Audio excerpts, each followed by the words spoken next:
Akashvani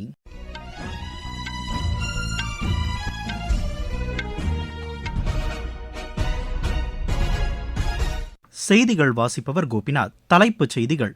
India Malaysia இடையே பேரிடர் மேலாண்மை, பாதுகாப்பு உள்ளிட்ட பல்வேறு துறைகளில் பிரதமர் திரு நரேந்திர மோடி தலைமையில் ஒப்பந்தங்கள் இன்று கையெழுத்தாகின. சத்தீஸ்கர் மாநிலத்தில் வளர்ச்சித் திட்டங்களை மேம்படுத்துவது குறித்து மத்திய மாநில அரசு அதிகாரிகளுடன் உள்துறை அமைச்சர் திரு அமித்ஷா ஆலோசனை நடத்தினார். மும்பையில் சட்டவிரோதமாக தங்கியிருந்த பங்களாதேஷை சேர்ந்த 4 பேரை மகாராஷ்டிரா மாநில காவல்துறையினர் கைது செய்துள்ளனர். அமெரிக்கா ஈரான் இடையேயான பேச்சுக்கள் குறித்து விவாதிப்பதற்காக இஸ்ரேலிய பிரதமர் திரு பெஞ்சமின் நேத்தன்யாகு வரும் புதன்கிழமை அமெரிக்கா செல்கிறார். உலகக்கோப்பை 2020 கிரிக்கெட் போட்டியில் சென்னையில் நடைபெற்று வரும் ஆட்டத்தில் நியூசிலாந்து, ஆப்கானிஸ்தான் அணிகள் விளையாடி வருகின்றன. இனி விரிவான செய்திகள். மலேசியா சென்றுள்ள பிரதமர் திரு நரேந்திர மோடி அந்நாட்டு பிரதமர் திரு அன்வர் இப்ராஹிமுடன் இருதரப்பு உறவுகள் குறித்து விரிவான பேச்சுவார்த்தை நடத்தினார். அப்போது இரு நாடுகளுக்கு இடையே பேரிடர் மேலாண்மை, ஒத்துழைப்பு, ஊழல் தடுப்பு, செமிகண்டக்டர் உற்பத்தி மற்றும் பாதுகாப்பு குறித்த ஒப்பந்தங்கள் கையெழுத்தாகின. அப்போது பேசிய பிரதமர் திரு நரேந்திர மோடி, இரு நாடுகளுக்கு இடையேயான ஒத்துழைப்பின் மூலம் தீவிரவாத செயல்கள் தடுக்கப்படுவதுடன் நுண்ணறிவு தகவல் பரிமாற்றம், கடல்சார் பாதுகாப்பு உறுதி செய்யப்படும் என்று தெரிவித்தார். தீவிரவாத செயல்களை தடுப்பதில் இரட்டை நிலைப்பாட்டை இந்தியா எப்போதும் எடுத்ததில்லை என்றும் அவர் கூறினார். எரிசக்தி, உள்கட்டமைப்பு, உற்பத்தித்துறை, மின்னணு பொருளாதாரம் ஆகியவற்றில் இரு நாடுகளுக்கு இடையேயான ஒத்துழைப்புகள் அதிகரித்துள்ளதாக அவர் தெரிவித்தார். மேலும் செயற்கை நுண்ணறிவு தொழில்நுட்பம், சுகாதாரம் மற்றும் உணவு பாதுகாப்பு ஆகியவற்றில் மேலும் ஒத்துழைப்புகள் அதிகரிக்கும் என்று பிரதமர் குறிப்பிட்டார். இந்தியா மலேசியா இடையேயான கலாச்சார பரிமாற்றம் நீண்ட காலமாக இருந்து வருவதாக குறிப்பிட்ட அவர், இரு நாடுகளுக்கு இடையே ஒலிபரப்புத் துறையில் ஏற்பட்டுள்ள ஒப்பந்தத்தின் மூலம் தமிழ் திரைப்படங்கள் மற்றும் பாடல்கள் அதிக அளவில் மலேசியாவில் ஒலிபரப்பும் வாய்ப்பு அதிகரித்துள்ளதாக தெரிவித்தார். ஆசியான் இந்திய வர்த்தக சரக்கு ஒப்பந்தத்தை இறுதி செய்வது குறித்து இரு நாடுகளும் முடிவு செய்துள்ளதாக அவர் கூறினார். இந்தோ பசிபிக் பகுதியின் வளர்ச்சிக்கு இந்திய மலேசிய ஒத்துழைப்பு மிகவும் முக்கியமானது என்று அவர் தெரிவித்தார். இதனைத் தொடர்ந்து பிரதமர் திரு நரேந்திர மோடி மலேசிய வர்த்தகத்துறை தலைவர்களுடன் கலந்துரையாடுகிறார்.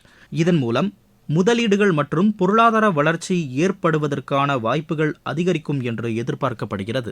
மலேசிய பயணத்தை முடித்துக்கொண்டு இந்தியா திரும்புவதற்கு முன்னதாக அந்நாட்டில் உள்ள இந்திய தேசிய ராணுவ படையைச் சேர்ந்த முன்னாள் வீரர்களை பிரதமர் சந்தித்து கலந்துரையாட உள்ளார்.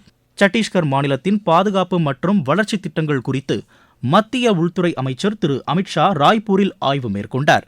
இடதுசாரி தீவிரவாதத்தால் பாதிக்கப்பட்ட பகுதிகளில் வளர்ச்சி திட்டங்களை மேம்படுத்துவது குறித்து மத்திய மாநில அரசு அதிகாரிகளுடன் அவர் ஆலோசனை நடத்தினார்.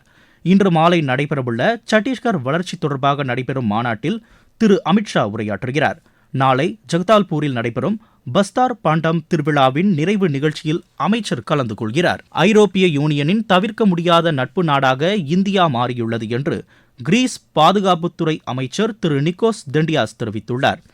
புதுதில்லியில் முதலாவது இந்திய ஐரோப்பிய யூனியன் கூட்டமைப்பின் கூட்டத்தில் உரையாற்றிய அவர், ஐரோப்பிய யூனியன் நாடுகளில் கிரீஸ் நாட்டுடனான இந்தியாவின் முதலீடு மற்றும் பொருளாதார முக்கியத்துவம் அதிகரித்து வருவதாக கூறினார்.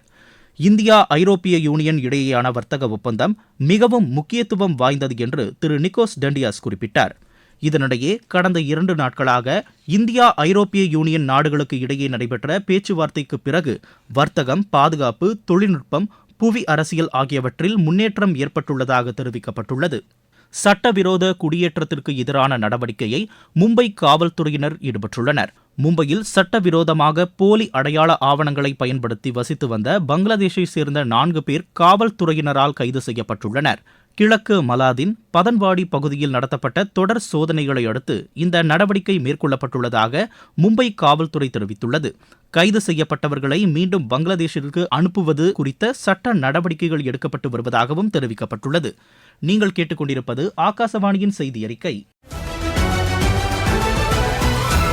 ஊரக வளர்ச்சிக்கான புதிய அத்தியாயம். வளர்ச்சியடைந்த இந்தியாவிற்கான ஊரக வேலைவாய்ப்பு உறுதி மற்றும் வாழ்வாதார சட்டம். இந்த சட்டம் வருடத்திற்கு 125 நாட்கள் வேலையை உறுதி செய்கிறது. இதில் வாரந்தோறும் ஊதியம் வழங்கப்படுவது கட்டாயமாக்கப்பட்டுள்ளது. பணி முடிந்த 15 நாட்களுக்குள் ஊதியம் வழங்குவதை உறுதி செய்வதற்கான அம்சங்களும் இதில் இடம்பெற்றுள்ளன. ஊதியம் காலதாமதமாக வழங்கப்பட்டால் அதற்கான இழப்பீட்டுத் தொகைக்கும் இதில் வகை செய்யப்பட்டுள்ளது. வளர்ச்சியடைந்த இந்தியாவிற்கான பயணத்தில் மோடி அரசு தொடரும் சீர்திருத்த நடவடிக்கைகள். இஸ்ரேலிய பிரதமர் திரு பெஞ்சமின் நெத்தன்யாகு வரும் புதன்கிழமை அமெரிக்காவிற்கு பயணம் மேற்கொள்ள உள்ளதாக அந்நாட்டு வெளியுறவு அமைச்சகம் இன்று தெரிவித்துள்ளது. வாஷிங்டனில் அமெரிக்க அதிபர் திரு டொனால்டு டிரம்பை சந்தித்து அமெரிக்கா ஈரான் இடையேயான சமரச பேச்சு தொடர்பாக இஸ்ரேல் பிரதமர் அலுவலகம் தெரிவித்துள்ளது. அமெரிக்கா ஈரான் இடையேயான பேச்சுவார்த்தையின் ஒப்பந்தத்தில் போர் ஏவுகணைகள் உற்பத்தியை நிறுத்துவது குறித்தும் அப்பகுதியில் உள்ள தீவிரவாத குழுக்களை ஆதரிப்பதை கைவிடுவது தொடர்பான அம்சங்களும் இடம்பெற வேண்டும் என்று தெரிவிக்கப்பட்டுள்ளது. நேற்று முன்தினம் ஓமனில் நடைபெற்ற அமெரிக்க ஈரான் பிரதிநிதிகளுக்கு இடையிலான பேச்சுவார்த்தையை அடுத்து இஸ்ரேல் இந்த அறிவிப்பை வெளியிட்டுள்ளது. இந்நிலையில் அமெரிக்கா ஈரான் இடையேயான பேச்சுவார்த்தையில் முன்னேற்றம் ஏற்பட்டுள்ளதாக அமெரிக்க அதிபர் திரு டொனால்டு டிரம்ப் தெரிவித்துள்ளார். இதனைத் தொடர்ந்து அடுத்த வாரம் பேச்சுவார்த்தை நடைபெறும் என்றும் திரு டிரம்ப் கூறியுள்ளார். ரஷ்யாவின் பாஷ்கோர்டாஸ்தான் ரிப்பப்ளிக்கில் உள்ள உஃபா பல்கலைக்கழகத்தில் நடத்தப்பட்ட கத்திக்குத்து சம்பவத்தில் 4 இந்தியர்கள் உட்பட சிலர் காயமடைந்தனர். இந்த சம்பவம் மிகவும் துரதிருஷ்டவசமானது என்று ரஷ்யாவில் உள்ள இந்திய தூதரகம் தெரிவித்துள்ளது. இதனைத் தொடர்ந்து இந்திய தூதரகம் ரஷ்ய அதிகாரிகளை தொடர்பு கொண்டு இந்த சம்பவம் குறித்து கவலை தெரிவித்துள்ளனர். மேலும் இந்த சம்பவம் தொடர்பாக விசாரணை நடத்த வேண்டும் என்று இந்திய தூதரகம் கோரிக்கை விடுத்துள்ளது. யுக்ரைன் ரஷ்யா இடையிலான அமைதி பேச்சுவார்த்தையை முன்னெடுத்துள்ள அமெரிக்காவின் நடவடிக்கைகள் வரும் ஜூன் மாதத்திற்குள் முடிவடைய வேண்டும் என்று யுக்ரைன் அதிபர் திரு விளாடிமிர் செலன்ஸ்கி தெரிவித்துள்ளார். இது தொடர்பாக செய்தியாளர்களிடம் பேசிய அவர், இரு நாடுகளுக்கு இடையே விவாதிக்கப்பட்டு வரும் விஷயங்களை நடைமுறைப்படுத்துவதற்கு முயற்சி மேற்கொள்ள வேண்டும் என்று தெரிவித்த அவர், இரு நாடுகளுக்கும் இடையே ஒரு காலக்கெடுவிற்குள் அமைதி ஒப்பந்தம் ஏற்படாத பட்சத்தில் அதனை செயல்படுத்த அமெரிக்க அதிபர் திரு டொனால்டு டிரம்ப் முன்முயற்சி எடுக்க வேண்டும் என்று கேட்டுக்கொண்டார். அடுத்த வாரம் அமெரிக்காவின் மியாமி நகரில் இரு நாடுகளுக்கு இடையேயான அடுத்த சுற்று பேச்சுவார்த்தை நடைபெறும் என்றும் அவர் கூறினார். அபுதாபியில் நடைபெற்ற பேச்சுவார்த்தையின் போது இரு நாடுகளுக்கும் இடையேயான எல்லை மற்றும் பாதுகாப்பு தொடர்பான உத்தரவாதம் ஆகியவற்றில் முன்னேற்றம் ஏற்படவில்லை. இதனையடுத்து தற்போது அடுத்த கட்ட பேச்சுவார்த்தைகள் நடைபெற தொடங்கியுள்ளதாக திரு விளாடிமிர் செலன்ஸ்கி குறிப்பிட்டார். ஜப்பான் நாடாளுமன்ற தேர்தல் இன்று நடைபெறுகிறது. அந்நாட்டு பிரதமர் திருமதி சனே டெக்கைச்சி தேர்தலை எதிர்கொண்டு ஆட்சி அமைக்க வேண்டும் என்ற அடிப்படையில் இந்த உடனடி தேர்தல் நடைபெறுகிறது. பாதுகாப்பு துறைக்கான செலவினங்கள் மற்றும் குடியுரிமை தொடர்பான பல்வேறு நடவடிக்கைகளை புதிய பிரதமர் மேற்கொள்ளும் விதத்தில் இந்த தேர்தல் நடைபெறுவதாக ஜப்பான் அரசியல் நோக்கர்கள் தெரிவித்துள்ளனர். உலகக்கோப்பை 2020 கிரிக்கெட் போட்டியில் இன்று 3 ஆட்டங்கள் நடைபெறுகின்றன. சென்னை சேப்பாக்கம் மைதானத்தில் நடைபெற்று வரும் போட்டியில் நியூசிலாந்து அணி வெற்றி பெற 183 ரன் என்ற இலக்கை ஆப்கானிஸ்தான் நிர்ணயித்துள்ளது. ஆசிய துப்பாக்கிச் சுடும் சாம்பியன் போட்டியில் இந்தியாவின் இளவேனில் வாலறிவன் அர்ஜுன் பபுத்தா இணை தங்கப்பதக்கம் வென்றது. ஸ்பெயினில் நடைபெற்று வரும் சர்வதேச குத்துச்சண்டை போட்டியில் இந்தியா 9 தங்கம் 3 வெள்ளி 7 வெண்கலப் பதக்கம் வென்று பதக்கப்பட்டியலில் முதலிடம் பிடித்துள்ளது. ஆடவர் ஒற்றையர் பிரிவு 60 கிலோ எடைப்பிரிவில் சச்சின் சிவாகும், 75 கிலோ எடைப்பிரிவில் ஆகாஷ் குமாரும் தங்கப்பதக்கம் வென்றனர். 70 கிலோ எடைப்பிரிவில் தீபக் குமாரும் 80 கிலோ எடைப்பிரிவில் அன்குஷ் பங்காலும் வெள்ளிப்பதக்கம் வென்றனர். மகளிர் ஒற்றையர் பிரிவில் 48 கிலோ எடைப்பிரிவில் மஞ்சு ராணியும், 51 கிலோ எடைப்பிரிவில் நீத்துவும், 54 கிலோ எடைப்பிரிவில் பூனமும் தங்கப்பதக்கம் வென்றனர். அபுதாபி ஓபன் மாஸ்டர்ஸ் விளையாட்டுப் போட்டிகள் இன்று தொடங்கியது. மேற்கு ஆசியாவில் மிகப்பெரிய விளையாட்டுப் போட்டியாக இது கருதப்படுகிறது. 30 வயதிற்கு மேற்பட்ட விளையாட்டு வீரர் மற்றும் வீராங்கனைகள் இந்த போட்டிகளில் பங்கேற்க உள்ளனர்.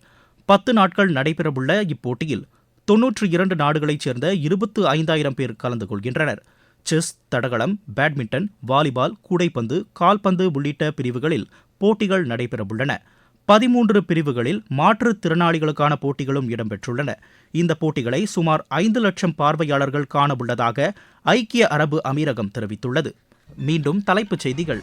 இந்தியா மலேசியா இடையே பேரிடர் மேலாண்மை, பாதுகாப்பு உள்ளிட்ட பல்வேறு துறைகளில் பிரதமர் திரு நரேந்திர மோடி தலைமையில் ஒப்பந்தங்கள் இன்று கையெழுத்தாகின. சத்தீஸ்கர் மாநிலத்தில் வளர்ச்சித் திட்டங்களை மேம்படுத்துவது குறித்து மத்திய மாநில அரசு அதிகாரிகளுடன் உள்துறை அமைச்சர் திரு அமித்ஷா ஆலோசனை நடத்தினார். மும்பையில் சட்டவிரோதமாக தங்கியிருந்த பங்களாதேஷை சேர்ந்த 4 பேரை மகாராஷ்டிரா மாநில காவல்துறையினர் கைது செய்துள்ளனர். அமெரிக்கா ஈரான் இடையேயான பேச்சுக்கள் குறித்து விவாதிப்பதற்காக இஸ்ரேலிய பிரதமர் திரு பெஞ்சமின் நேத்தன்யாகு வரும் புதன்கிழமை அமெரிக்கா செல்கிறார். உலகக்கோப்பை 2020 கிரிக்கெட் போட்டியில் சென்னையில் நடைபெற்று வரும் ஆட்டத்தில் நியூசிலாந்து வெற்றி பெற 183 ரன் இலக்காக நிர்ணயிக்கப்பட்டுள்ளது. இத்துடன் இந்த செய்தி அறிக்கை நிறைவடைகிறது.